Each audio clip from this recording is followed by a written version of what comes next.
Ethan Carter was the kind of man who lived his life by schedules, deals, and endless meetings.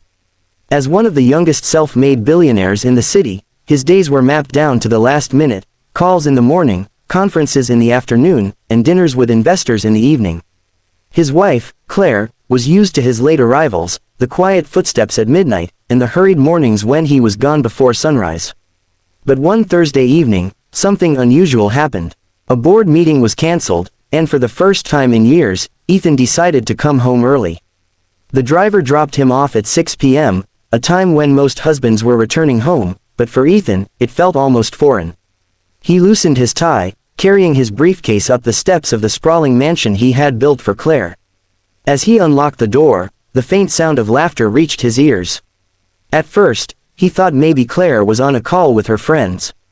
But as he stepped inside, what he saw stopped him in his tracks. The grand living room, usually pristine and quiet, was transformed.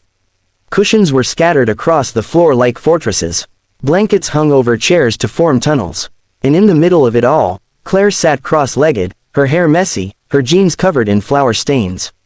Around her were half a dozen children, neighbors' kids, perhaps, all laughing, chasing each other, and playing as though the mansion were a playground.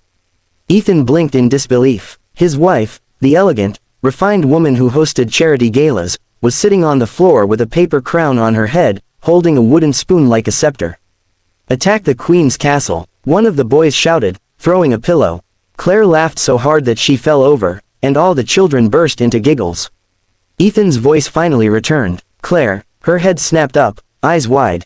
"Ethan, you're home." "Yes," he said slowly, still stunned. "What's going on here?" Claire stood, brushing crumbs from her shirt, clearly embarrassed.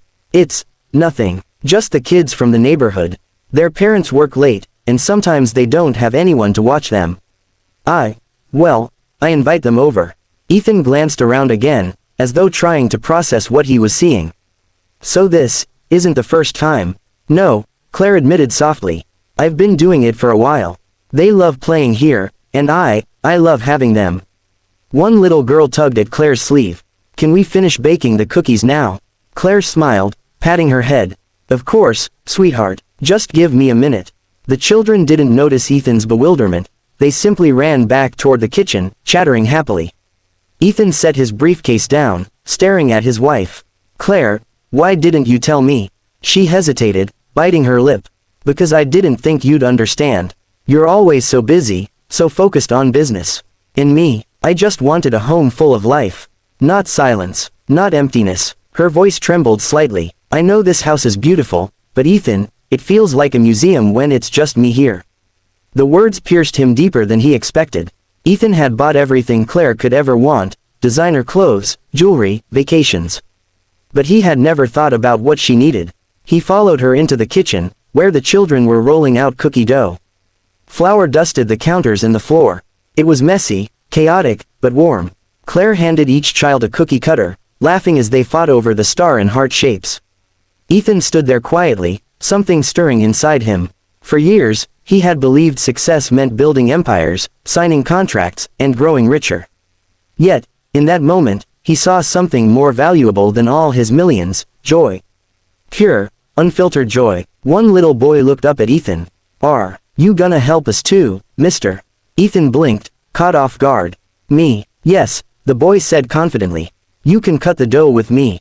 I'll share the star." Claire watched nervously, unsure what Ethan would do.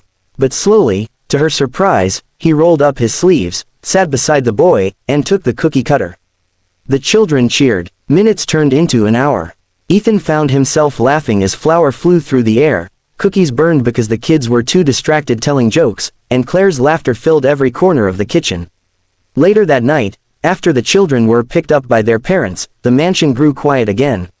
Ethan and Claire sat together on the couch, the faint smell of cookies still in the air. "Claire," Ethan began softly, "I didn't know. I didn't realize how lonely you must have felt here." She leaned her head on his shoulder. "I never wanted to say it. I know how hard you work. I didn't want to sound ungrateful. But Ethan, money can't replace love, or family, or laughter." He held her hand, his chest tightening with guilt. "You're right, I've been blind. I thought I was giving you everything. But maybe, I forgot what really matters." Claire smiled faintly. You remembered tonight. For the first time in years, Ethan felt a strange sense of peace.